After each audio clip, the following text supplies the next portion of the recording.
press the bell icon on the YouTube app and never miss another update.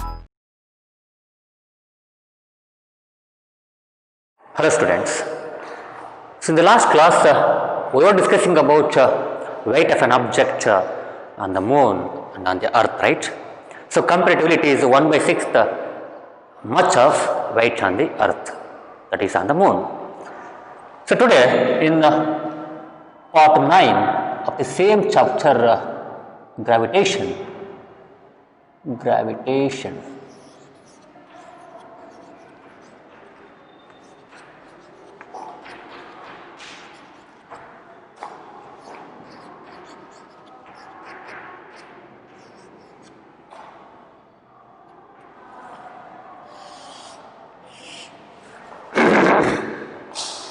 So let's go to the next concept, that is thrust and pressure.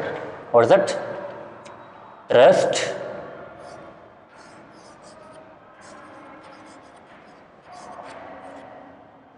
and pressure.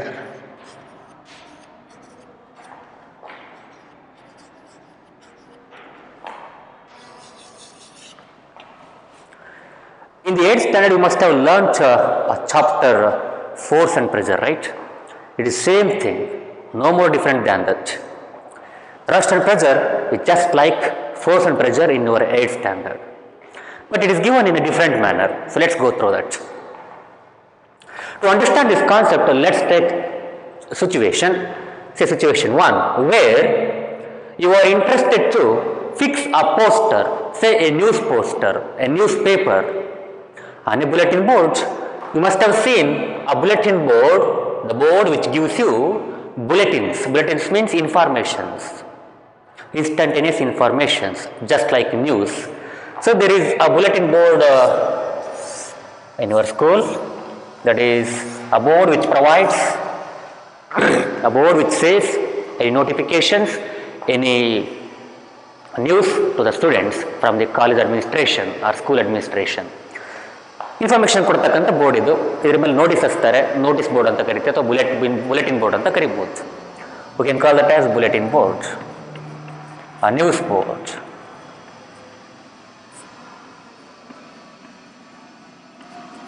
Now you want to fix a poster, a newspaper poster or anything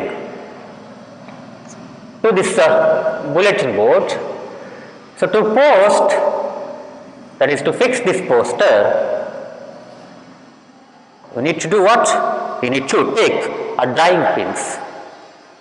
You need to take drawing pins which are so small and so sharp at the edge. You have to take the drawing pins, right?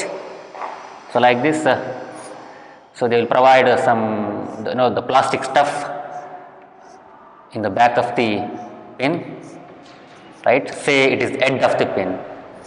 Edge of the pin. This is edge of the pin. Point edge, head of the pin. H-E-A-D, head of the pin. This is point edge of the pin, drawing pin, right? Using them, so we will fix this poster to the bulletin board. Fine.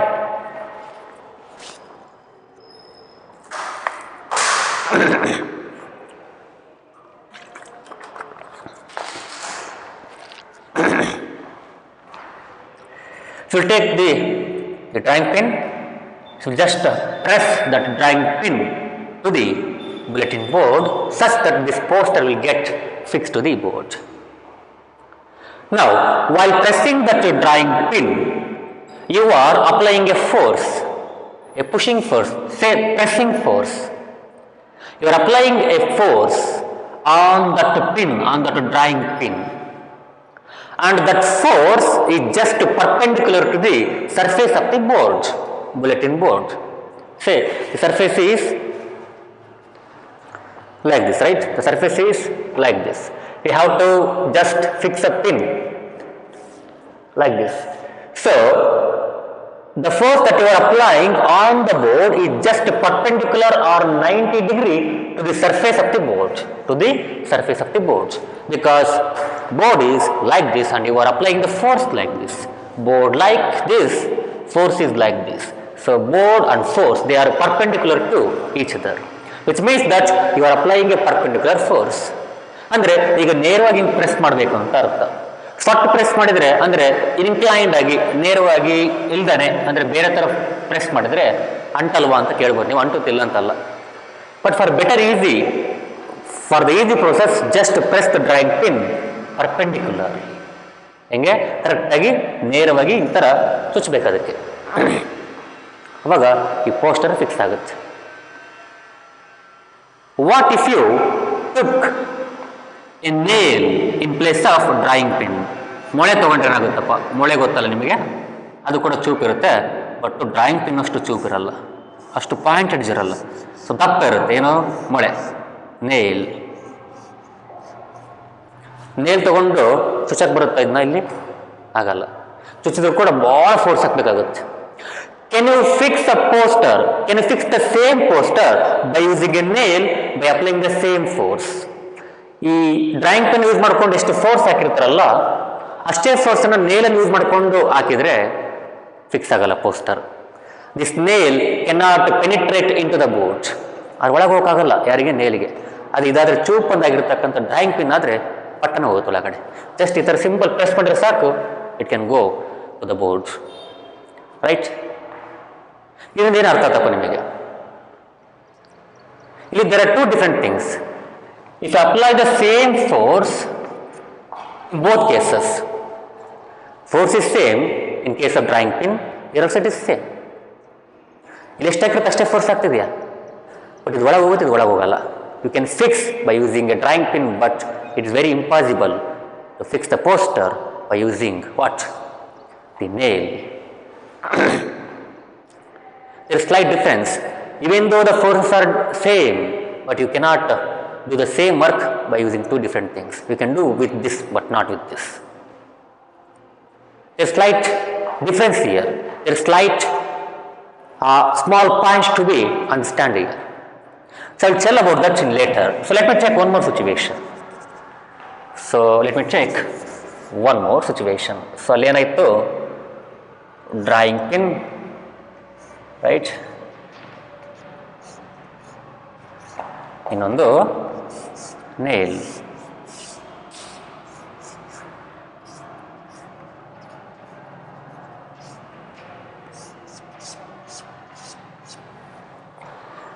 ಈಗ ಮರಳು, sand. There is a sand area. ಮರಳಿಂದ ಒಂದು ಜಾಗ ಇದೆ, ಮರಳು.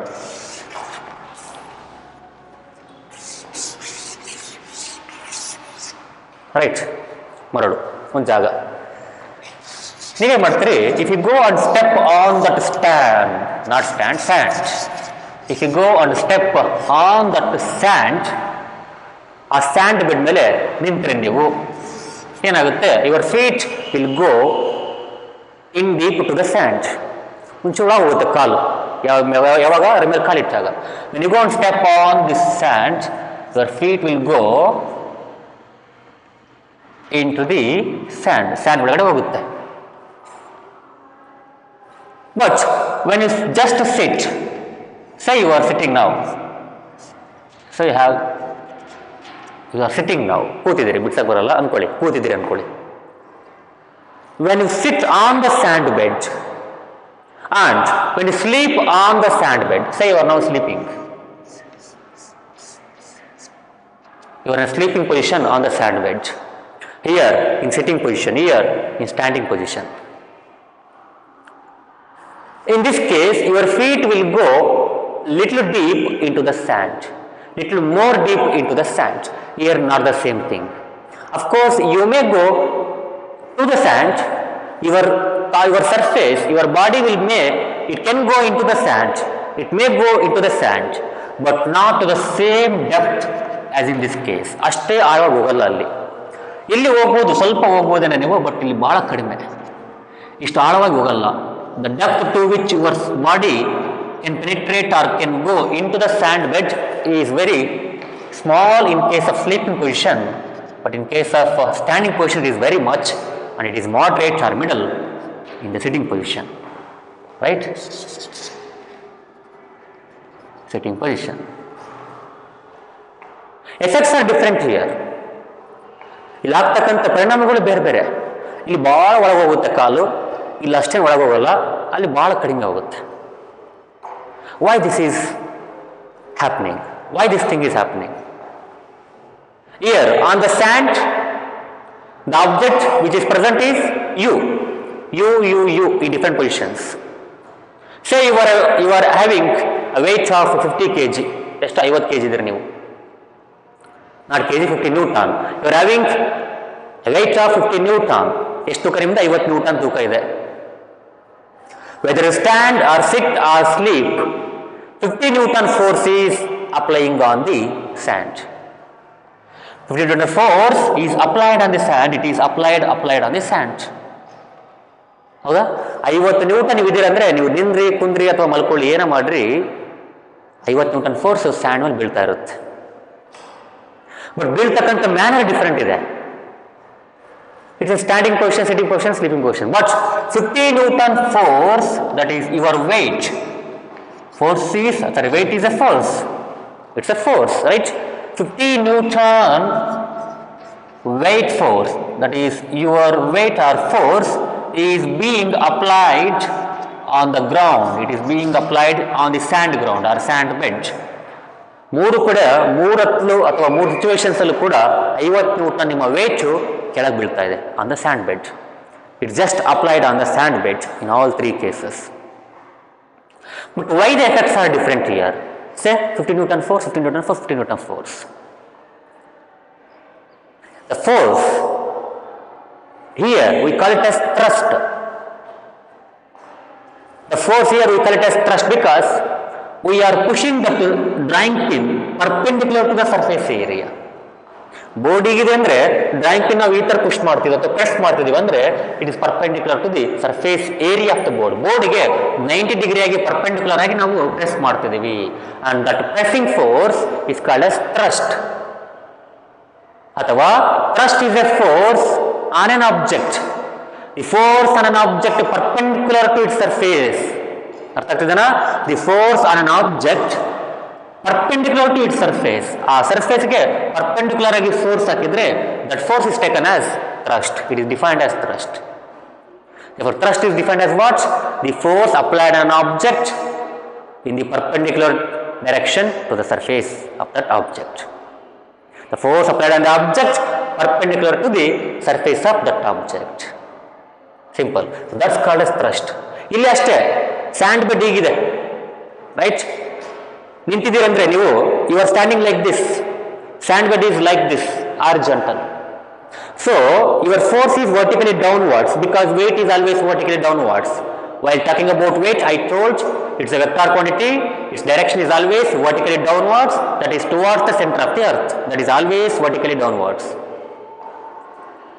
ಅಂದ್ರೆ vertically ನಿಮ್ಮ weight downward ಬೀಳ್ತಿದೆ ಅಂದ್ರೆ ಈ ತರ ಬೀಳ್ತಿದೆ ಅಂದ್ರೆ it is perpendicular to the surface of the sand. Sand ಹೇಗಿದೆ? ಈ ತರ ಇದೆ, ಆರ್ಜೆಂಟಲ್. ವೇಟ್ ಹೆಂಗಿದೆ? ಹಿಂಗೆ ಕೆಳಗೆ ಬೀಳ್ತಾ ಇದೆ. Therefore angle between the weight, that is your force, and to the surface of the sand, and to the surface of the sand, and to the weight force or weight direction, it is 90 degree. It is what? It is 90 degree. ಅರ್ಥ ಆಗ್ತದನಾ? ಇದೆ. So ಇದು book, ಇದೇ sand bed ಅನ್ಕೊಳ್ಳಿ. Say it's a sand bed. ನಾವು ನಿಂತ್ಕೊಂಡಿದ್ದೀರಿ ಹಿಂಗೆ. See the angle between them is the surface area. ಇದೇನದು? Weight, force. Angle between them is 90 degree. ಅವೆರಡು ಮಧ್ಯೆ ಇರತಕ್ಕಂಥ ಆಂಗಲ್ ಎಷ್ಟಿದೆ? 90 ಡಿಗ್ರಿ ಇದೆ. Which means that your weight, that is force of you on the sand, is just perpendicular to the surface of the sand. So that is also thrust. Thrust is just a force in a particular direction. ಈಗ ನಾನು ಅದೇ drawing pin ನಾನು ಈ ತರ ಚುಚ್ಚಿದ್ರೆ, ಸ್ವಲ್ಪ ಸೊಟ್ಟ ಚುಚ್ಚಿದ್ರೆ, ಇನ್ಕ್ಲೈಂಡ್ ಚುಚ್ಚಿದ್ರೆ, we cannot tell that it is a thrust. ಅರ್ಥ ಆಗ್ತಿದೆನಾ? ನೆಟ್ಟು ಚುಚ್ಚಿದ್ರೆ thrust ಆಗುತ್ತೆ, ಪರ್ಪೆಂಡಿಕ್ಯುಲರ್ ಚುಚ್ಚಿದ್ರೆ. In a particular direction. What direction? Perpendicular direction ಆಗಿ ನೀವೇನಾದ್ರೂ ಪ್ರೆಸ್ ಮಾಡಿದ್ರೆ ಅವಾಗ that becomes thrust. Weight is always vertically downwards. Therefore, to the sand it is perpendicular. To the sand it is perpendicular. ಅದೇ force ಅನ್ನು ಹಿಂಗ್ ಹಾಕಿದ್ರೆ ಅಥವಾ ಹಿಂಗ್ ಹಾಕಿದ್ರೆ ದಟ್ಸ್ ನಾಟ್ ಎ thrust ಆಗಲ್ಲ ಅದು. ಅವಾಗ ಪರ್ಪೆಂಡಿಕ್ಯುಲರ್ ಕಾಂಪೊನೆಂಟ್ ಎಷ್ಟಿದೆ, ಈಗ ಈ ತರ ಫೋರ್ಸ್ ಆಗ್ತಿದೆ ಅಂದ್ರೆ ಹಿಂಗೆ ಸೊಟ್ಟಾಗ್ತಿದೆ ಅಂದ್ರೆ ಈ ಫೋರ್ಸ್ ನ ಕಾಂಪೊನೆಂಟ್, ಯಾವ ಕಾಂಪೊನೆಂಟ್ ಅಂಶ, the part of this force in the vertical direction, that is in the perpendicular direction, ಅದೆಷ್ಟಿದೆ ತಗೋಬೇಕು, ಅದು ಟ್ರಸ್ಟ್ ಆಗುತ್ತೆ. Here this force is not a thrust but a part of this force is a thrust. ಅದು ನೀವು ಬಹಳ higher class ಹೋದಾಗ ಕಲಿತಿರೋದನ್ನ ಬೇಡದೀಗ, right. ಈಗೇನು ಸದ್ಯಕ್ಕೆ ಟ್ರಸ್ಟ್ ಅಂದ್ರೇನು? Thrust is a net force in a particular direction, or else it is the force applied on the object. It is the force applied on the object perpendicular to the surface of the object. ಆ object ನ surface ಗೆ perpendicular ಆಗಿ ನಾವು force ಅನ್ನು ಹಾಕಿದಾಗ, perpendicular ನೇರವಾಗಿ ಈ ತರ ಫೋರ್ಸ್ ಹಾಕಿದಾಗ ಏನಾಗುತ್ತೆ? So that is called as thrust, right. ಇಲ್ಲಿ ಥ್ರಸ್ಟ್ ಎಲ್ಲ ಕಡೆ same in all these 3 situations, because you are same. ನೀನೇ ಇಲ್ಲಿರೋ, ನೀನಲ್ಲಿ, ನೀನಲ್ಲಿ. ಹಾಗಾಗಿ 50 newton weight, that is force, that is thrust. Why it is called as thrust? Because it is perpendicular to the sand. ಆ ಸ್ಯಾಂಡ್ಗೆ perpendicular ಆಗಿದೆ. ಹಾಗಾಗಿ the thrust of you in all these situations is just 50 newton, 50 newton, 50 newton. But the effects are different here. Following, thrust is same in all case. Thrust is same. ಎಷ್ಟು? 50 newton. But effects of the thrust, effects of the same amount of thrust.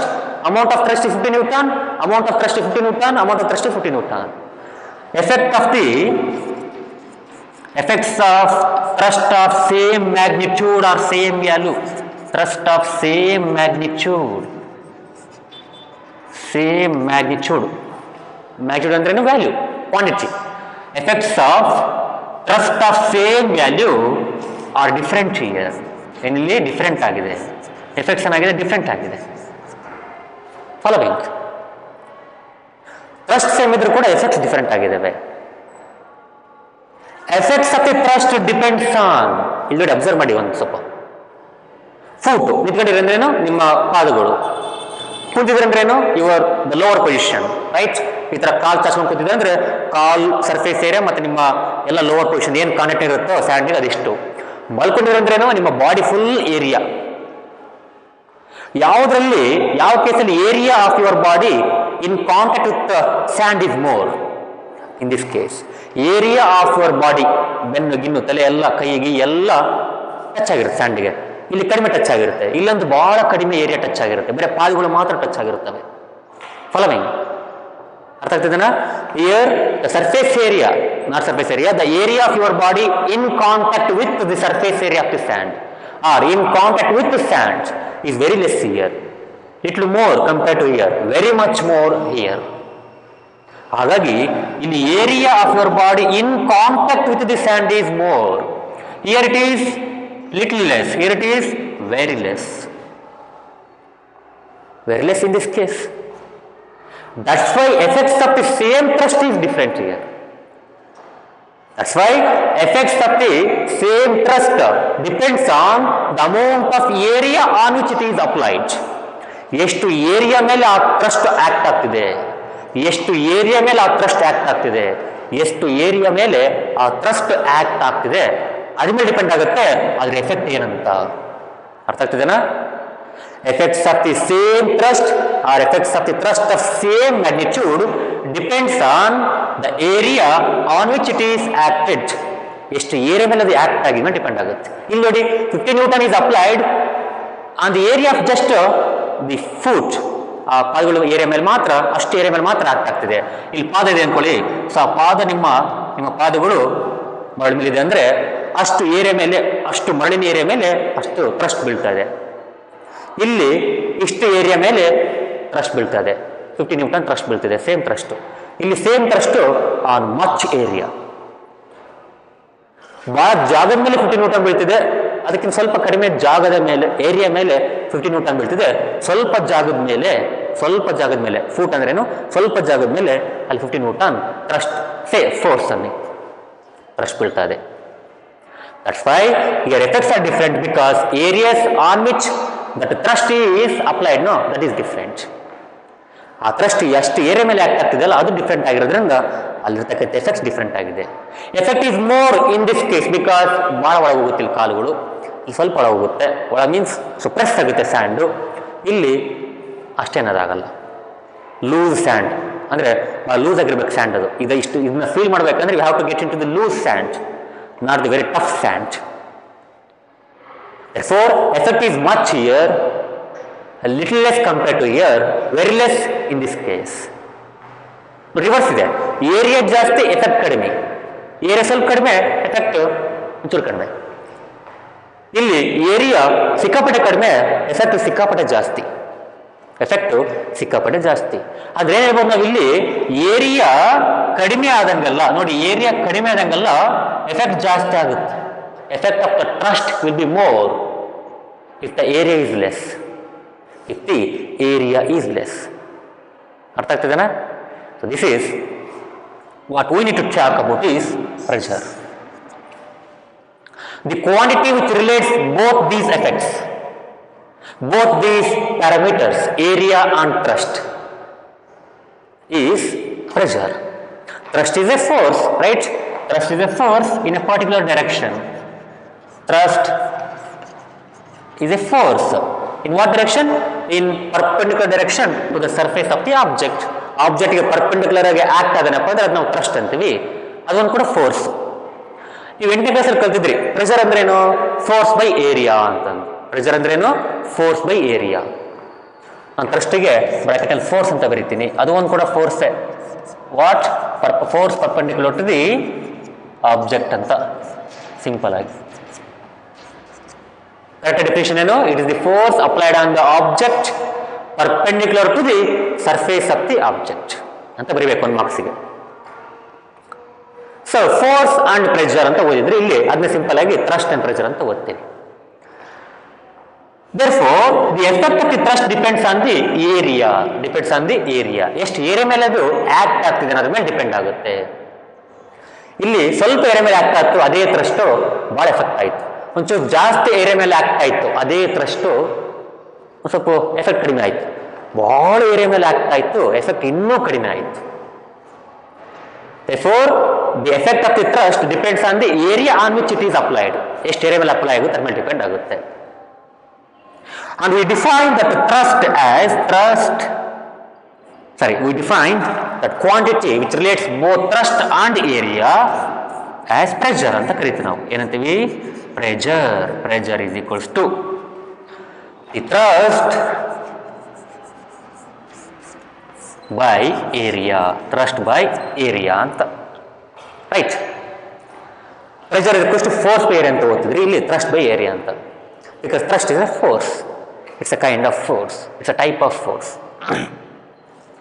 Now, in which case the pressure is more? In this case, pressure is more. In this case, it is little less. In that case, it is very less. Where the pressure is more, there lies the more effect. There lies the big impact. ಎಲ್ಲಿ pressure ಜಾಸ್ತಿ ಇರುತ್ತೋ ಅಲ್ಲಿ effect ಜಾಸ್ತಿ ಇರುತ್ತೆ. Thrust ಒಂದೇ ಆಗಿದ್ರು ಕೂಡ ಇಲ್ಲಿ ಪ್ರೆಷರ್ಸ್ ಬೇರೆ ಬೇರೆ ಆಗಿದೆ. ಯಾಕೆಂದ್ರೆ ಏರಿಯಾ ಬೇರೆ ಬೇರೆ ಆಗಿದೆ. ಥ್ರಸ್ಟ್ ಎಲ್ಲ ಒಂದತ್ತ, ಇಲ್ಲಿ ಎಲ್ಲ ಕಡೆ ಒಂದೇ ಥ್ರಸ್ಟ್ 50 ಥ್ರಸ್ಟ್ ಸೇಮ್ ಇದೆ. ಬಟ್ ಏರಿಯಾ ಏನಿದೆ ಸ್ವಲ್ಪ ಜಾಸ್ತಿ, ಇನ್ನೂ ಜಾಸ್ತಿ ಏರಿಯಾ ಜಾಸ್ತಿ ಕಮ್ಮಿ ಆಗ್ತಿದೆ. ಹಾಗಾಗಿ ಪ್ರೆಷರ್ ಬೇರೆ ಬೇರೆ ಆಗುತ್ತೆ. Pressure depends on both things, thrust and area. ಅರ್ಥ ಆಗ್ತದೇನಾ? That's why here pressure in this case is more. ನೋಡಿ, ಏರಿಯಾ ಇಲ್ಲಿ ಡಿನೋಮಿನೇಟರ್ ಇರ್ತಕ್ಕಂಥ ಏರಿಯಾ ನೋಡಿ, ಏರಿಯಾ ಇಲ್ಲಿ ಸ್ವಲ್ಪ ಇದೆ, ಏರಿಯಾ ಇಲ್ಲಿ ಇದು ಸ್ವಲ್ಪ ಆದರೆ, ಡಿನೋಮಿನೇಟರ್ ಸ್ವಲ್ಪ ಆದರೆ ಇದು ಜಾಸ್ತಿ ಆಗುತ್ತೆ. ಯಾಕೆ? Inversely proportional. ನೋಡಿ, pressure is inversely proportional to area, directly proportional to thrust. Look at the formula here, right? ಹಾಗಾಗಿ ಏರಿಯಾ ಕಡಿಮೆ ಆದರೆ ಪ್ರೆಷರ್ ಜಾಸ್ತಿ ಆಗ್ತಾ ಹೋಗುತ್ತೆ. ಏರಿಯಾ ಕಡಿಮೆ ಆದಂಗೆಲ್ಲ ಪ್ರೆಷರ್ ಜಾಸ್ತಿ ಆಗ್ತಾ ಹೋಗುತ್ತೆ, ಎಫೆಕ್ಟ್ ಜಾಸ್ತಿ ಆಗ್ತಾ ಹೋಗುತ್ತೆ. ನೋಡಿ, ಇಲ್ಲಿ ಏರಿಯಾ ಕಡಿಮೆ ಆಗ್ತಾ ಬರ್ತಿದೆ, ಪ್ರೆಷರ್ ಜಾಸ್ತಿ ಆಗುತ್ತೆ. ಏರಿಯಾ ಕಡಿಮೆ ಆದಂಗೆಲ್ಲ ಪ್ರೆಷರ್ ಜಾಸ್ತಿ ಆಗುತ್ತೆ, ಉಲ್ಟಾದು. ಅವಾಗ ಎಫೆಕ್ಟ್ ಜಾಸ್ತಿ ಆಗುತ್ತೆ. ಎಲ್ಲಿ ಪ್ರೆಷರ್ ಜಾಸ್ತಿ ಇರುತ್ತೆ ಅಲ್ಲಿ ಎಫೆಕ್ಟ್ ಜಾಸ್ತಿ ಇರುತ್ತೆ. ದಟ್ಸ್ ವೈ ಇಲ್ಲಿ ಏನಾಗುತ್ತೆ, your feet will sink into the sand, ಮುಳುಗುತ್ತೆ ಅಥವಾ ಒಳಗೋಗುತ್ತೆ. ಇಲ್ಲ ಅಷ್ಟಾಗಲ್ಲ, ಅಲ್ಲಂತೂ ಆಗೋದಿಲ್ಲ, ಆಲ್ಮೋಸ್ಟ್ ಅಲ್ಲಿ ಕಡಿಮೆ. ನಿಮ್ಗೆ ಫೀಲ್ ಆಗಿರ್ತದೆ ನಿಮಗೆ, ಇಲ್ಲಾಂದ್ರೆ ಟ್ರೈ ಮಾಡಿ, right? So pressure thrust by area, ಅದು ನಾವು ಎಫ್ ಬೈ ಎ ಅಂತಾನೆ ಬರೀತೀವಿ. ಥ್ರಸ್ಟ್ ಅನ್ನ since it is a force you can take it as F by A ಅಥವಾ ಟಿ ಬೈ ಎ ಅಂತ ಬರ್ಕೋಬಹುದು. ಟಿ ಅಂದರೆ ಫಿಸಿಕ್ಸ್ ನಾವು ಟೆನ್ಷನ್ ಅಂತ ಕರಿತೀವಿ. Tension is also a force. But ನಿಮಗೆ ಅದೆಲ್ಲ ಬೇಡ. ಸೊ ಎಫ್ ಬೈ ಅಂತ ತಗೋಬೋದು. P equals to F by A, pressure equals to F by A ಅಂತ ತಗೋಬೋದು. Since the thrust is a force, you can take it as F by A. And what is the SI unit of pressure here?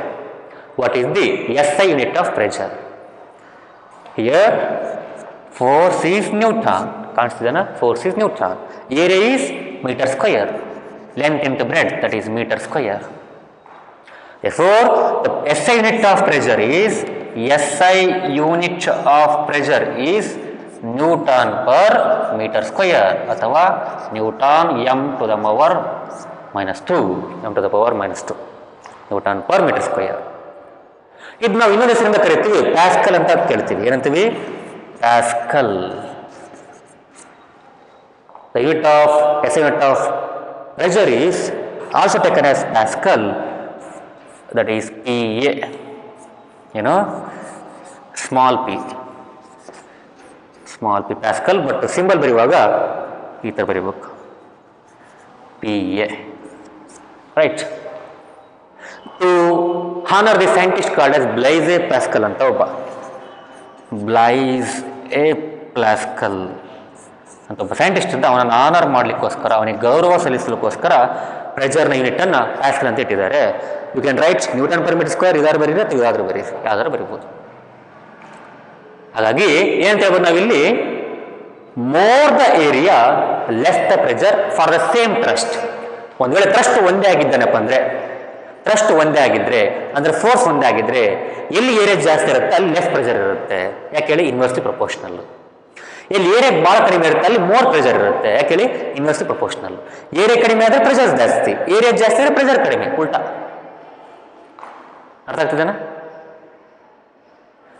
ಈಗ ಅದೇ stand ಅಷ್ಟೇ ಜಾಗದ ಮೇಲೆ ಈಗ ಇನ್ನೊಬ್ಬ ವ್ಯಕ್ತಿ, ಅವನ ಪಾದಗಳು ಸಹ ನಿಮ್ಮ ಪಾದಗಳು ಅಷ್ಟೇ ಏರಿಯಾ ಇದೆ. Say the foot of the other person is just like same as you, but he is very fat. Say he is very fat person. ನಿಮಗಿಂತ ಫ್ಯಾಟ್. ಅವನು ಕೂಡ ಏನು ಮಾಡ್ತಿದ್ದಾನೆ? ಸ್ಟ್ಯಾಂಡ್ ಮೇಲೆ ನಿಂತಿದ್ದಾನೆ ಅನ್ಕೊಳ್ಳಿ. ಅವನು 70 kg ಇದ್ದಾನೆ. 70 kg ಅಲ್ಲಿ 70 ನ್ಯೂಟನ್ ಇದ್ದಾನೆ ತೂಕ. ಅಂದರೆ ಥ್ರಸ್ಟ್ ಎಷ್ಟಲ್ಲಿ? 70 newton. Your weight is thrust, because weight is a force. 70 Newton thrust is now applied on the same area. ನೀವು ನೋಡಿ ಎಷ್ಟೇ ಏರಿಯಾ ಇತ್ತು ಅಷ್ಟೇ ಏರಿಯಾ ಇದೆ ಅವನು ಕೂಡ, ಕಾಲುಗಳು, ಪಾದಗಳು. ಬಟ್ ಸ್ವಲ್ಪ ದಪ್ಪ ಇದ್ದಾನೆ ಮನುಷ್ಯ. ಅವಾಗ ಏನಾಗುತ್ತೆ? ಇಲ್ಲಿ ಪ್ರೆಷರ್ ಜಾಸ್ತಿ ಆಗುತ್ತೆ. No doubt you will go little deep more than you, little deep than you. ನಿನಗಿಂತ ಸ್ವಲ್ಪ ಭಾಳ ಒಳಗ ಸಿಂಕ್ ಆಗುತ್ತೆ ಕಾಲ ಒಂದು. ಯಾಕಂದರೆ ಇಲ್ಲಿ ಪ್ರೆಷರ್ ಜಾಸ್ತಿ ಆಗುತ್ತೆ. Because more the thrust more the pressure. No doubt 50 kg ಇರ್ತಕ್ಕಂಥ ವ್ಯಕ್ತಿ ಮತ್ತು 70 kg ಇರ್ತಕ್ಕಂಥ ವ್ಯಕ್ತಿ ಅದೇ ಸೇಮ್ ಜಾಗದಲ್ಲಿ ಅಷ್ಟೇ ಏರಿಯಾ ಮೇಲೆ ಕಾಲಿಟ್ಟಾಗ 70 kg ಇರ್ತಕ್ಕಂಥ ವ್ಯಕ್ತಿ ಸ್ವಲ್ಪ ಒಳಗೆ ಹೋಗ್ತಾನೆ, ಲೂಸ್ ಸ್ಯಾಂಡ್ ಒಳಗಡೆ ಇಟ್ಟರೆ ಸ್ವಲ್ಪ ಜಾಸ್ತಿ ಒಳಗೆ ಹೋಗ್ತಾನೆ ನಿಮಗೆ ಕಂಪೇರ್ ಮಾಡಿಕೊಂಡ್ರೆ. ಅಂದ್ರೇನು? More the thrust more the pressure, because pressure is directly proportional to thrust. Simple. ಅರ್ಥ ಆಗ್ತಿದಲ್ವಾ? That's why we can say that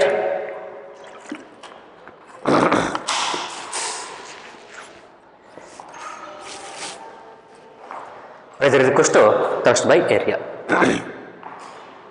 To understand the significance of this concept, let's go to a numerical example. ಇಲ್ಲಿ ಅಷ್ಟೇ, ಇಲ್ಲೇನಾಯ್ತಪ್ಪ, ಇಲ್ಲಿ ನೋಡಿ, ಒಂದು force ಆಗ್ತಿದೆ, ಒಂದು 10 Newton ಎಷ್ಟು ಫೋರ್ಸ್ ಆಗ್ತಿದೆ? 10 ನ್ಯೂಟನ್. ಸೊ ಭಾಳ ಆಯ್ತದು. ಒಂದು 2 ನ್ಯೂಟನ್ ಫೋರ್ಸ್ ಆಗ್ತಿದೆ. ಏನನ್ನ ಇನ್ನೂ ಭಾಳ ಆಯಿತು. ಅಂಡರ್ಸ್ಟ್ಯಾಂಡ್ ಮಾಡ್ಕೊಳೋಕ್ಕೆ ಹೇಳ್ತಿದ್ದೀನಿ. So you are applying a 2 newton force on that drawing pin perpendicular to the surface of the board, bulletin board. ಚೆನ್ನಾಗಿ ಹೋಯ್ತದು, ಒಳಗೋಯ್ತು, ಫಿಕ್ಸ್ ಆಯ್ತು poster. Now you are applying the same 2 Newton force, but in this case you are taking nail ತಗೊಂಡಿದ್ದೀರಿ. ಅವಾಗ ಏನಾಗುತ್ತೆ? Nail ತಗೊಂಡಾಗ ಒಳಗೆ ಹೋಗಲ್ಲ. ಅದೇ 2 newton force ಅನ್ನು ಇಲ್ಲಿ ಯೂಸ್ ಮಾಡ್ತಾನಪ್ಪ ಅಂದರೆ ಆ ನೇಲ್ ಒಳಗೆ ಹೋಗಲ್ಲ. ತಗೊಂಡು ಹಿಂಗೆ ಬಡಿಬೇಕು, ಇನ್ನೊಂದು ಸುತ್ತಿಗೆ ತೊಗೊಂಡು ಬಡಿಬೇಕು. ಅವಾಗ ಬೇಕಾದ್ರೆ ಒಳಗೆ ಹೋಗುತ್ತೆ, ಅವಾಗ ಅಂಟ್ಕೊಳ್ಳುತ್ತೆ ಪೋಸ್ಟರ್. ಅಂದರೆ ಜಾಸ್ತಿ ಫೋರ್ಸ್ ಹಾಕಬೇಕಾಗುತ್ತೆ ನೇಲ್ ತೊಗೊಂಡಾಗ. ಅದೇ ನ್ಯೂಟನ್ ಫೋರ್ಸ್ ಹಾಕಿದ್ರೆ ಇಲ್ಲಿ ಕೆಲಸ ಆಗಲ್ಲ ಇಲ್ಲಿ. ಯಾಕಂದರೆ ನೇಲ್ನ ಏರಿಯಾ ಇದೆ ನೋಡಿ, ಎಡ್ಜಲ್ಲಿ ಏರಿಯಾ ಇದೆ ಅಲ್ವಾ, ಇದು ಜಾಸ್ತಿ ಆಗುತ್ತೆ ಇಲ್ಲಿ. Area of the nail will be very much, area of the drawing pin is very less the area more the pressure. More the area less the pressure. ಉಲ್ಟವು, more the area less the pressure, less the area more the pressure. ಹಾಗಾಗಿ area ಎಷ್ಟು ಚಿಕ್ಕದಾಗುತ್ತೋ ಅಂದ್ರೆ ಎಷ್ಟು ಚೂಪಿರುತ್ತೋ ನಾವು ಅದೇನಂತೀವಿ, ಯಾಕೆ ಒಳಗೆ ಹೋಗ್ತಾ ಅಂದ್ರೆ ಚೂಪ್ ಐತೆ ಅಂತ ಹೇಳ್ತೀವಿ ಆಡು ಭಾಷೆಯಲ್ಲಿ. ಬಟ್ ಟೆಕ್ನಿಕಲ್ ಹೆಂಗೆ ಹೇಳ್ಬೇಕು, area of the drawing pin is very less, area of the point edge of the drawing pin is very less, which means that in that case pressure will be more. In that case pressure will be more because less the area more the pressure, less the area more the pressure. 2 newton force ಅನ್ನ ಕಡಿಮೆ ಜಾಗದಲ್ಲಿ ಆಗ್ತಿದೆಯಾ, ಹಾಗಾಗಿ effect ಜಾಸ್ತಿ ಇರುತ್ತೆ. ಅದೇ Newton force ಅನ್ನ ಜಾಸ್ತಿ ಜಾಗದ ಮೇಲೆ ಆಗ್ತಿದೆಯಾ, ಎಫೆಕ್ಟ್ ಕಡಿಮೆ ಇರುತ್ತೆ. ಈಗ ಒಂದು ವರ್ಕ್ ಇದೆ, ಒಂದು ಕೆಲಸ ಐತಪ್ಪ, ಒಬ್ಬನಿಗೆ ಕೊಡಕ್ಕೂ 10 ಜನಕ್ಕೆ ಕೊಡಕ್ಕೂ ಭಾಳ ಡಿಫ್ರೆನ್ಸ್ ಇದೆ. ಒಂದು ಹೊಲನ ಈಗ ಕೊಚ್ಚಬೇಕು, ನಾನು ಒಂದೆಲ್ಲ ಕೊಚ್ಚಬೇಕು ಒಂದು ಹೊಲದಲ್ಲಿ. ಈಗ ಒಬ್ಬನೇ ಅದಿಷ್ಟು ಕೆಲಸ ಮಾಡೋಕ್ಕೂ 10 ಜನ ಕೆಲಸ ಮಾಡಕ್ಕೆ ಭಾಳ ವ್ಯತ್ಯಾಸ ಐತಿ. ಎಲ್ಲಿ ಪ್ರೆಷರ್ ಕಡಿಮೆ ಆಗುತ್ತೆ, 10 ಜನ ಕೆಲಸ ಮಾಡ್ತಕ್ಕಂಥ ಸಿಚುವೇಶನ್ ಭಾಳ ಕಡಿಮೆ ಆಗುತ್ತೆ. ಹಂಗಿದ್ದಂಗಿದು ನಂಬರ್ ಆಫ್ ಪೀಪಲ್ ಜಾಸ್ತಿ ಅಂದರೆ ಏರಿಯಾ ಜಾಸ್ತಿ ಅನ್ಕೋಬೇಕು. ಒಂದು ಕೆಲಸನ ಭಾಳ ಜನಕ್ಕೆ ಕೊಟ್ಟರೆ pressure for each person will be less. ಅದೇ ಆದ ಕೆಲಸನ ಒಬ್ಬನೇ ಕೊಟ್ಟನಪ್ಪ ಅಂದ್ರೆ pressure for that person will be very more. ಅವ್ನಿಗೆ ಭಾಳ ಪ್ರೆಷರ್ ಬೀಳುತ್ತೆ ಒಬ್ಬನೇ ಮಾಡಕ್ಕಂದ್ರೆ. ಅಂದರೆ ಕಡಿಮೆ ಏರಿಯಾ ಮೇಲೆ ಹಾಕಿದ್ರೆ ಪ್ರೆಷರ್ ಜಾಸ್ತಿ ಆಗುತ್ತೆ, ಅಷ್ಟೇ ಫೋರ್ಸ್ ಅನ್ನು ಕಡಿಮೆ ಏರಿಯಾ ಮೇಲೆ ಹಾಕಿದ್ರೆ ಪ್ರೆಷರ್ ಜಾಸ್ತಿ ಆಗುತ್ತೆ, ಜಾಸ್ತಿ ಏರಿಯಾ ಮೇಲೆ ಹಾಕಿದ್ರೆ ಪ್ರೆಷರ್ ಕಡಿಮೆ ಆಗುತ್ತೆ, ಪ್ರೆಷರು ಕಡಿಮೆ ಆಗುತ್ತೆ. ಹಂಗಾಗಿ ಇಲ್ಲಿ ಪ್ರೆಷರ್ ಕಡಿಮೆ ಆಗೋದ್ರಿಂದ, ಅದೇ ಫೋರ್ಸ್ ಹಾಕಿದ್ರೆ ಪ್ರೆಷರ್ ಕಡಿಮೆ ಆಗೋದ್ರಿಂದ ಇಲ್ಲಿ ಆ ನೇಲು ಮೊಳೆ ಒಳಗೆ ಹೋಗಲ್ಲ. ದಟ್ ಮೊಳೆ cannot go into the board. ಆ ಮೊಳೆ ತಗೊಂಡೆ ನೀವು ಫಿಕ್ಸ್ ಮಾಡ್ಬೇಕಂದ್ರೆ 2 ಅಲ್ಲ, ಒಂದು 200 ನ್ಯೂಟನ್ ಅಥವಾ ಒಂದು 20 ಒಂದು 40 ನ್ಯೂಟನ್ ಫೋರ್ಸ್ ತಗೊಂಡು ಬಡಿಬೇಕು, ಹಿಂಗೆ ಸುತ್ತಿಗೆ ತಗೊಂಡು ಬಡಿಬೇಕು. ಅವಾಗ ಈ ಜಾಸ್ತಿ ಆಗಿರ್ತಕ್ಕಂಥ ಏರಿಯಾನ ಜಾಸ್ತಿ ಫೋರ್ಸ್ ಕಂಪನ್ಸೇಟ್ ಮಾಡುತ್ತೆ. ಸೊ ಈಗ 2 newton force 2 newton force on 1 metre square drawing pin ಅಷ್ಟಿರಲ್ಲ, ಭಾಳ ಸಣ್ಣದು 0.001 ಮೀಟರ್ ಸ್ಕ್ವೇರ್ ಇರುತ್ತೆ. ನನಗೆ ಇಲ್ಲಿ ತೋರಿಸ್ಲಿಕ್ಕೆ ಅಂತ ಬರ್ಕೊಳ್ರಿ. 2 ನ್ಯೂಟನ್ ಫೋರ್ಸ್ ಇದು ಅಪ್ಲೈಡ್ ಆನ್ 1 ಮೀಟರ್ ಸ್ಕ್ವೇರ್ ಬರೀತ ನಾವು 0.001 meter square area of drawing pin. 2 Newton on the 0.1 meter square of nail. 2 by 0.1 is 20. 2 by 0.001 is 2000. ಅಂದ್ರೆ ನೋಡಿ ಪ್ರೆಷರ್ ಇಲ್ಲಿ ಜಾಸ್ತಿ ಆಗುತ್ತೆ, ಇಲ್ಲಿ ಜಾಸ್ತಿ ಆಗುತ್ತೆ. ಕ್ಯಾಲ್ಕುಲೇಷನ್ ಮಾಡಿ ನೋಡ್ಬೇಕಾದ್ರೆ ಏರಿಯಾ ಎಲ್ಲಿ ಸಣ್ಣದಿರುತ್ತೆ ಅಲ್ಲಿ ಪ್ರೆಷರ್ ಜಾಸ್ತಿ ಆಗುತ್ತೆ, ಏರಿಯಾ ಎಲ್ಲಿ ಜಾಸ್ತಿ ಇರುತ್ತೆ ಅಲ್ಲಿ ಪ್ರೆಷರ್ ಕಡಿಮೆ ಆಗುತ್ತೆ. Whole and sole is less here. ಹಾಗಾಗಿ it is directly proportional to the force or thrust, inversely proportional to area. ಅಷ್ಟು ಬಿಟ್ಟರೆ ಏನಿಲ್ಲ ಇಲ್ಲಿ. ಸಿಂಪಲ್ ಆಗಿ ಕಡಿಮೆ ಏರಿಯಾ ಮೇಲೆ ಫೋರ್ಸ್ ಹಾಕಿದ್ರೆ ಜಾಸ್ತಿ ಪ್ರೆಷರು, ಅದೇ ಫೋರ್ಸನ್ನು ಜಾಸ್ತಿ ಏರಿಯಾ ಮೇಲೆ ಹಾಕಿದ್ರೆ ಕಡಿಮೆ ಪ್ರೆಷರ್. That's it. ಸೊ ಇದನ್ನ ಒಂದು ಎಕ್ಸಾಂಪಲ್, ನ್ಯೂಮರಿಕಲ್ ಎಕ್ಸಾಂಪಲ್ ಅರ್ಥ ಮಾಡ್ಕೊಳ್ಳೋಣ. Example 10.6.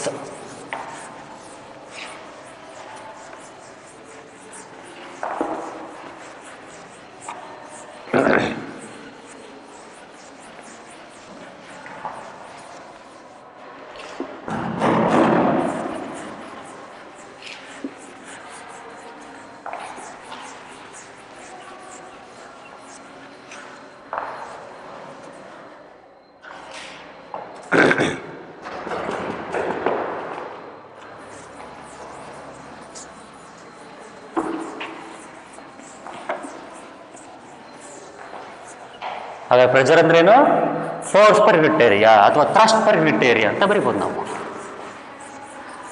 P equals to F by A, force per area, force per unit area. ಒಂದು ಮಾರ್ಕ್ಸ್ ಕೇಳ್ತಾರೆ ಪ್ರೆಷರ್ ಅಂದ್ರೇನು, P equals to F by A, force per unit area. ಏನು ಹೇಳ್ತಿದ್ರಲ್ಲಿ, a block of wood is kept on a tabletop.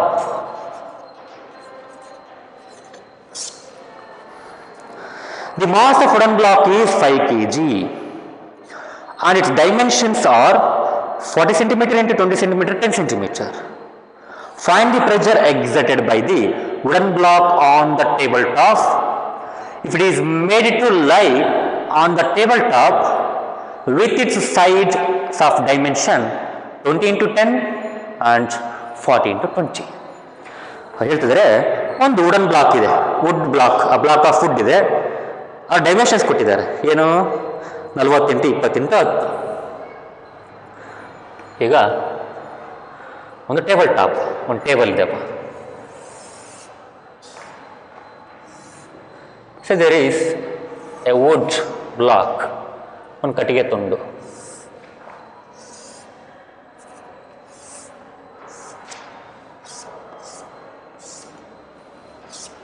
Right.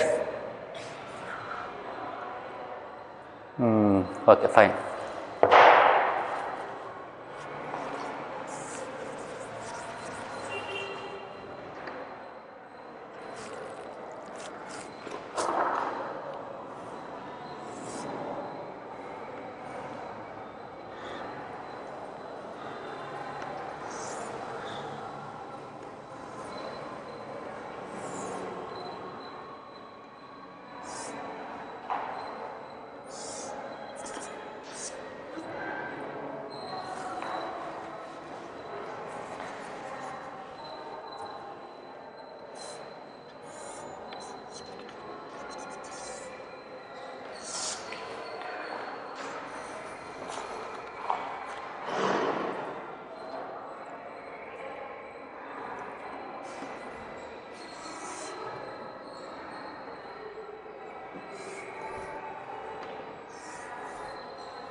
Twenty 10 40 centimeter 20 centimeter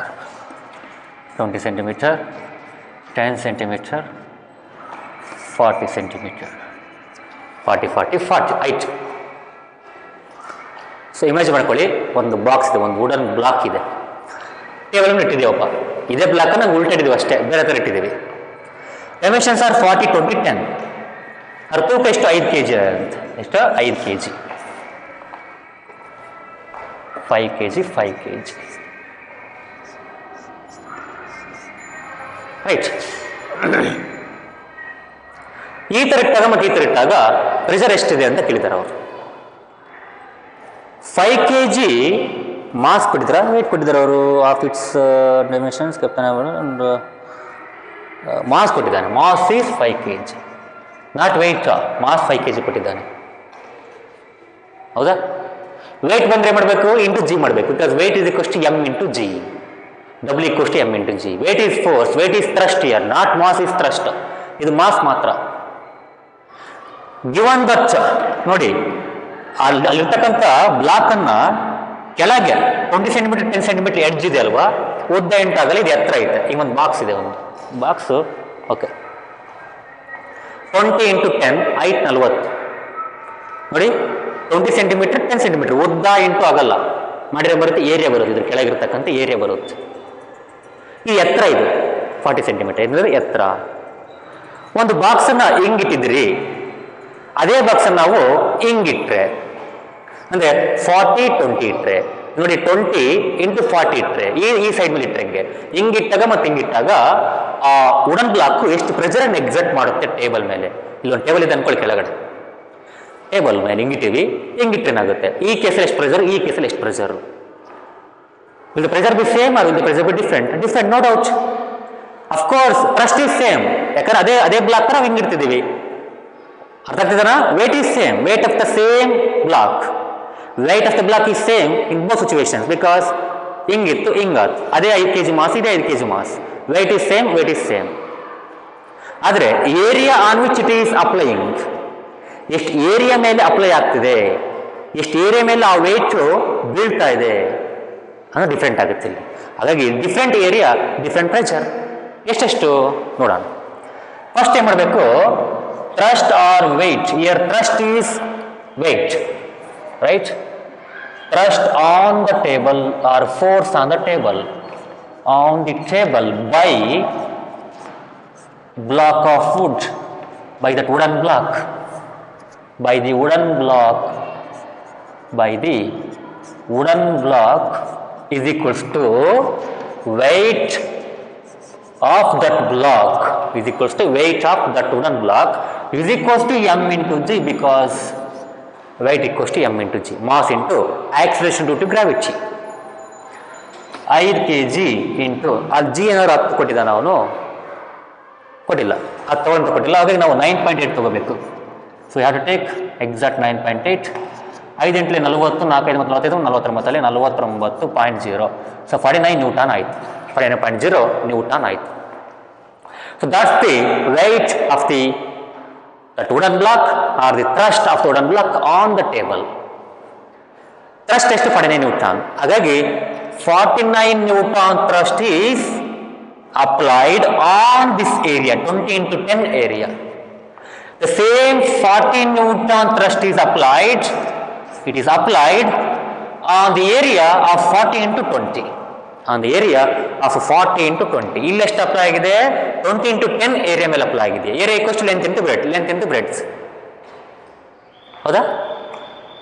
ಅಲ್ಲಿರ್ತಕ್ಕಂಥ ಎರಡು sides ಅನ್ನು into ಮಾಡ್ಬೇಕು ನಾವು. Rectangle, area of rectangle, right? ಅಲ್ಲಿ ಈ ಕೇಸಲ್ಲಿ ಏನಾಗುತ್ತೆ ನೋಡಿ, ಏರಿಯಾ ಎಷ್ಟು? 20 ಸೆಂಟಿಮೀಟರ್ ಇಂಟು 10 ಸೆಂಟಿಮೀಟರ್, ಎಷ್ಟು? 200 centimeter square. But the unit of SI unit of area is not centimeter square, it is meter square. We have to convert this into meter square. ಹೆಂಗ್ ಮಾಡ್ತೀವಿ ನೋಡಿ, ಸೆಂಟಿಮೀಟರ್ ಸ್ಕ್ವೇರ್, ಹೌದಾ? It is centimetre square ಅಂತ ಅರ್ಥ. ಇಲ್ಲಿ into ಅಂದ್ರೆ centimetre square. Centimetre ಅಂದ್ರೇನು? 1 in 100 metre ಅಂತ ಅರ್ಥ. 1 part in 100 ಮೀಟರ್. 1 ಮೀಟರಲ್ಲಿ 100 ಭಾಗ ಮಾಡಿದ್ರೆ 1 ಬರೋದು ಸೆಂಟಿಮೀಟರ್, ಅಂದರೆ 10⁻² ಅಂತ. 1 centimeter is equals to 1/100 meter. ಅಂದರೆ ಮೀಟರ್ 100 ಭಾಗ ಮಾಡಿದ್ರೆ 1 ಸೆಂಟಿಮೀಟರ್ ಬರುತ್ತೆ. 1/100 ಅಂದ್ರೇನು? 1/10 ಸ್ಕ್ವೇರ್ ಅಂತ ಅರ್ಥ. 1/10 ಸ್ಕ್ವೇರ್ ಅಂತ ಅರ್ಥ. ಹಾಗೆ ಇಲ್ಲಿ ಬರ್ಕೋಬೋದು, ನೀವು ಇಲ್ಲೇ ಮಾಡ್ಬೋದು ನೋಡಿ. 1/100 ಮೀಟರ್ ಅಲ್ವಾ 1 ಸೆಂಟಿಮೀಟರ್ ಅಂದರೆ, ಇಲ್ಲಿ ಸೆಂಟಿಮೀಟರ್ ಇಂಟು ಸೆಂಟಿಮೀಟರ್ ಇದೆ.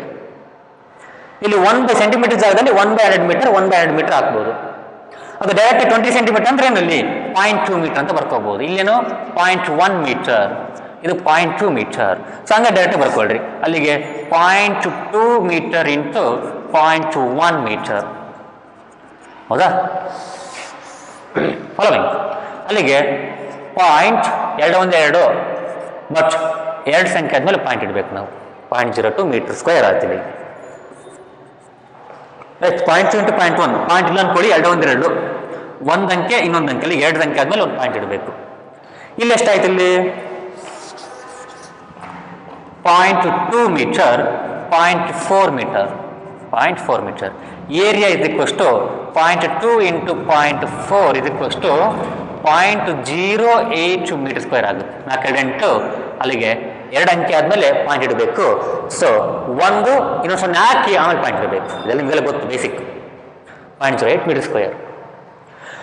Pressure in this case is equals to thrust or force by area. Thrust ಎಷ್ಟು?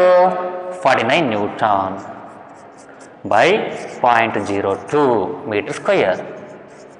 ಇಲ್ಲಿ ಎಷ್ಟಿಲ್ಲಿ pressure in this case is equals to the same thrust. ಯಾಕೆ ಹೇಳಿ? ಅದೇ ವುಡನ್ ಬ್ಲಾಕ್ ಇರೋದಲ್ಲಿ 49 newton. But the same wooden block is present in a different way, in different manner in this area, that is 49 Newton by 0.08 meter square. Following. 2 ಅಂದರೆ 2 4, 2 4 8, 2 5 10, right? So 24.5, 24 98 98 correct ಇದೆ, 24.5 ಬರುತ್ತೆ. So 24.5 into 100 ಅಂದರೆ ಅಲ್ಲಿಗೆ 2450 Newton per metre square ಬರುತ್ತೆ. ನೋಡಿ check ಮಾಡಬೇಕಾದ್ರೆ 2450 Newton per metre square ಬರುತ್ತೆ. 2450 Newton per metre square ಅಥವಾ 2450 ಪ್ಯಾಸ್ಕಲ್ ಅಂತ ಬರೀಬಹುದು. 2450 pascal is the pressure in the first case. Second ಕೇಸಲ್ಲಿ ಏನಾಗುತ್ತೆ ನೋಡಿ, ಇಲ್ಲಿ ಇದ್ರದ್ದು ಕಾಲ್ ಭಾಗ ಆಗುತ್ತೆ ನೋಡಿ, ಇದ್ರದ್ದು ಕಾಲ್ ಭಾಗ. ಯಾಕೆ ಹೇಳಿ? 0.02 ಅನ್ನೋದು 0.08ಗಿಂತ ಕಾಲ್ ಭಾಗ. ಅರ್ಥ ಆಗ್ತೇನ? ಅಂದ್ರೆ ಇದು ಇದಕ್ಕಿಂತ 4 ಪಟ್ಟು ದೊಡ್ಡದು, ಇದಕ್ಕಿಂತ ಅದು 4 ಪಟ್ಟು ದೊಡ್ಡದು. ನಾವು ಹಿಂಗೆ ಬರ್ಬೋದು, ಇದನ್ನ 49 ಡಿವೈಡೆಡ್ ಬೈ 4 ಇಂಟು 0.02 ಬರ್ಕೋಬೋದಾ? 8ರಿಂದ ಯಾಕೆ ಬಾಗಿಸ್ಬೇಕು, ಡೈರೆಕ್ಟ್ ಬರುತ್ತೆ ನೋಡಿ. 4 × 0.02 ಬರ್ಕೋಬೋದು. ಹಿಂಗಂದ್ರೇನು 2450 ಇದು ಬಂತಲ್ಲ, ಹಿಂಗಂದ್ರೇನು 2450. ಅಲ್ಲಿಗೆ 2450 ಬೈ 4 ಮಾಡ್ಬೇಕೀಗ, ಬೈ 4. 4 24, 4 4 4 24, 4 4 ಸರಿ 4 40, 4 12 ಸೊ 6 12 48, 2 ಉಳಿತು ಪಾಯಿಂಟ್. ಸೊ 612.5 ಬರುತ್ತೆ. ಎಷ್ಟು? 612.5 ನ್ಯೂಟನ್ ಪರ್ ಮೀಟರ್ ಸ್ಕ್ವೇರ್ ಬರುತ್ತೆ. ಅಲ್ಲಿಗೆ 612.5 ಎಲ್ಲಿ, 2450 ಎಲ್ಲಿ ನ್ಯೂಟನ್ ಪರ್ ಮೀಟರ್ ಸ್ಕ್ವೇರ್. ಕಾಣಿಸ್ತಿದೆನಾ? ಮತ್ತೆ ಇಲ್ಲಿ ಬರೀತೀನಿ. ಸೊ ಇದ್ರ ವ್ಯಾಲ್ಯೂ ಎಷ್ಟು ಬರುತ್ತೆ ಅಂದರೆ 612.5 ನ್ಯೂಟನ್ ಪರ್ ಮೀಟರ್ ಸ್ಕ್ವೇರ್ ಅಥವಾ ಪ್ಯಾಸ್ಕಲ್ ಅಂತ ಬರುತ್ತೆ, So in which case the pressure is more? In this case pressure is more. Why? Because area is small. Pressure exerted by the wooden block in the first case is more than in the second case.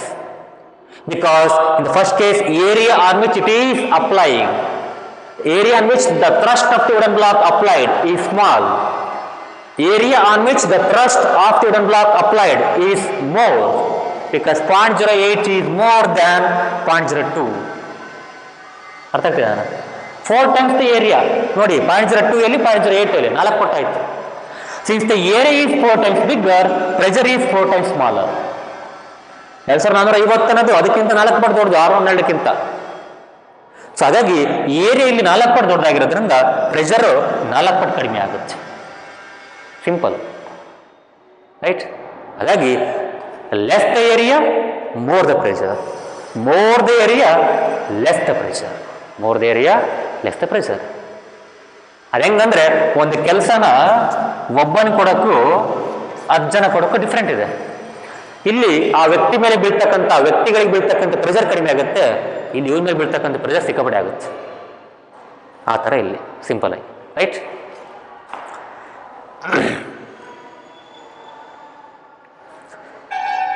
ಈಗ ನೀವು suppose ಇದ್ರದ್ದು practical applications ಅಪ್ಪ, ಇದು ನೀವು ಎಲ್ಲ ಕಡೆ ನೋಡ್ತಿರ್ತೀರಿ, but ನಿಮ್ಗೆ ಗೊತ್ತಾಗಲಿದೆ ಅಂತಂದು. ಚಾಕಿರ್ತವೆ, ಯಾಕೆ ಚೂಪಾಗಿರ್ತವೆ? ಮಣ್ಣು ಚಾಕು ಯಾಕೆ ತಗೋಬಾರ್ದು? ತರಕಾರಿ ಕತ್ಲು ಮಾಡೋಕ್ಕೆ why you need to take a sharp knife? Why can't you just use the less sharp knife? Camels can easily run in desert very easily. They can run in desert easily. ಏನಿದಾವೆ ಅವು ಒಂಟೆಗಳು ಮರಳುಗಾಡಲ್ಲಿ ಭಾಳ easy ನಡೀತವೆ. ಯಾಕೆ? ಆದ್ರೆ ನೀವು ನಡೆದನಪ್ಪ ಅಂದರೆ ಸಿಕ್ಕೊಂಬಿಡ್ತೀವಿ, ಕಾಲು ಸಿಕ್ಕೊಳ್ಳುತ್ತೆ. ಈ ದೊಡ್ಡ ದೊಡ್ಡ ಬೈಕ್ಗಳು, ನಾಟ್ ಬೈಕ್ಗಳು, ದೊಡ್ಡ ದೊಡ್ಡ ಮೋಟ್ರ್ ಬಸ್ಸಸ್ ಟ್ರಕ್ಸ್ಗಳು ಇರ್ತವೆ, ಅವು ಕಡೆ ದೊಡ್ಡ ದೊಡ್ಡ ಟೈರ್ ಹಾಕಿರ್ಬೇಕು ಅವಕ್ಕೆಲ್ಲ. ಅದರಲ್ಲೂ ಲೋಡ್ ಕ್ಯಾರಿ ಮಾಡ್ತಕ್ಕಂಥ ಆಟೋಮೊಬೈಲ್ಸ್ ಆದೇನಪ್ಪ ಅಂದರೆ ಇನ್ನೂ ದೊಡ್ಡ ದೊಡ್ಡ ಟೈರ್ ಹಾಕಬೇಕು ಅವಕ್ಕೆಲ್ಲ. They use wide tyres, not the small tyres. Wide ಆಗಿರ್ಬೇಕು ಟೈರ್ಗಳು, ಹೌದಾ? ಆರ್ಮಿ ಇಂಜಿನ್ಸ್ ಇರ್ತವೆ, ಆರ್ಮಿ ಟ್ಯಾಂಕರ್ಸ್ ಇರ್ತವೆ. ಈ ಫೇಲುಗಳನ್ನು ಅಸ್ತ್ರಗಳನ್ನು ತಗೊಂಡು ಹೋಗ್ತಿರ್ತಾರೆ ಯುದ್ಧ ಮಾಡೋಕ್ಕಲ್ಲ, ಆರ್ಮಿ ಟ್ಯಾಂಕರ್ಸ್ ಅಂತ ಬರ್ತಾ ನೋಡಿರ್ತೀರಿ ನೀವು. ಅವುಗಳಿಗೆ ವೀಲ್ಗಳು ಚೈನ್ ವೀಲ್ಗಳು ಇರ್ತವೆ, ಈ ಥರ ಕಾನ್ಸ್ಟೆಂಟ್ ಚೈನ್ ವೀಲ್ ಇರ್ತವೆ. ಅಷ್ಟೇ JCB ಕೂಡ, JCB ಅಲ್ಲಿ ಇರ್ತಾವಲ್ಲ ಅವಕ್ಕೂ ಕೂಡ ಚೈನ್ ವೀಲ್ ಇರ್ತವೆ, ಭಾಳ ಉದ್ದ ಇರುತ್ತೆ ಚೈನ್ ವೀಲ್. ಅಲ್ಲಿ ವೀಲ್ ಯೂಸ್ ಮಾಡಲ್ಲ. They don't use wheels for those automobiles, for the army tanks ಅಥವಾ JCBs, ಬುಲ್ಡೋಜರ್ಸ್, ಅವುಗಳೆಲ್ಲ instead of using wheels they use chains. ಬಸ್ಗಳೆಲ್ಲ ದೊಡ್ಡ ದೊಡ್ಡ ದಪ್ಪ ಗಾಲಿ ಹಾಕಿರ್ತಾರೆ, ಟ್ರಕ್ಗಳಿಗೆಲ್ಲ ದಪ್ಪ ಗಾಲಿ ಆಗಿರ್ತಾರೆ, ಸಣ್ಣ ಗಾಲಿ ಹಾಕಕ್ಕೆ ಬರಲ್ಲ ಅವಕ್ಕೆ. ಟ್ರ್ಯಾಕ್ಟರ್ಗಳು ಅಷ್ಟು ದಪ್ಪ ಗಾಲಿ ಹಾಕಿರ್ತಾರೆ. ಯಾಕೆ? Because the pressure. ಎಲ್ಲಿ ಏರಿಯಾ ಜಾಸ್ತಿ ಆಗುತ್ತೆ ಅಲ್ಲಿ ಪ್ರೆಷರ್ ಕಡಿಮೆ ಆಗುತ್ತೆ. ಅರ್ಥ ಆಗ್ತಿದೇನಾ? ಅಲ್ಲಿ ಪ್ರೆಷರ್ ಕಡಿಮೆ ಆಗುತ್ತೆ. ಈ ಒಂಟೆ ಕಾಲು ಸ್ವಲ್ಪ ಫ್ಲ್ಯಾಟ್ ಇರುತ್ತೆ, ವೈಡ್ ಇರುತ್ತೆ, ಭಾಳ ಅಗಲ ಇರುತ್ತೆ ಒಂಟೆ ಕಾಲುಗಳು. ಅಗಲ ಇರೋದ್ರಿಂದ ಏರಿಯಾ ಜಾಸ್ತಿ ಆಗುತ್ತೆ, ಆ ಪ್ರೆಷರ್ ಕಡಿಮೆ ಆಗುತ್ತೆ. ಅದ್ರ ತೂಕ ಭಾಳ ಏರಿಯಾ ಮೇಲೆ ಬೀಳುತ್ತೆ, ಪ್ರೆಷರ್ ಕಡಿಮೆ ಆಗುತ್ತೆ. ಹಾಗಾಗಿ ಮರಳಲ್ಲಿ ಸಿಕ್ಕಣಲ್ಲ ಕಾಲು. ಸೊ ಎಲ್ಲ ಇನ್ಸ್ಟೆನ್ಸ್ಗಳ ಬಗ್ಗೆ ನೆಕ್ಸ್ಟ್ ಕ್ಲಾಸಲ್ಲಿ ಆ ಚಿತ್ರ ಬಿಡಿಸ್ಕೊಂಡು ಆಮೇಲೆ ಇನ್ನು ಸ್ವಲ್ಪ ಡೀಪಾಗಿ ಅಂದರೆ ಪರ್ಟಿಕ್ಯುಲರಾಗಿ ಅವನ್ನೆಲ್ಲ ಚಿತ್ರ ಬಿಡಿಸಿ, ನಾರ್ಮಲ್ ಚಿತ್ರ ಬಿಡಿಸಿ ಎಕ್ಸ್ಪ್ಲೇನ್ ಮಾಡ್ತಂತೆ ಟೈಮ್ ಆಗಿದೆ. So will continue the same thing in next class in part 10, and we also discuss about pressure in fluids, right, and buoyancy, another concept, buoyancy, in part 10. So until then, watch, enjoy, and thank you.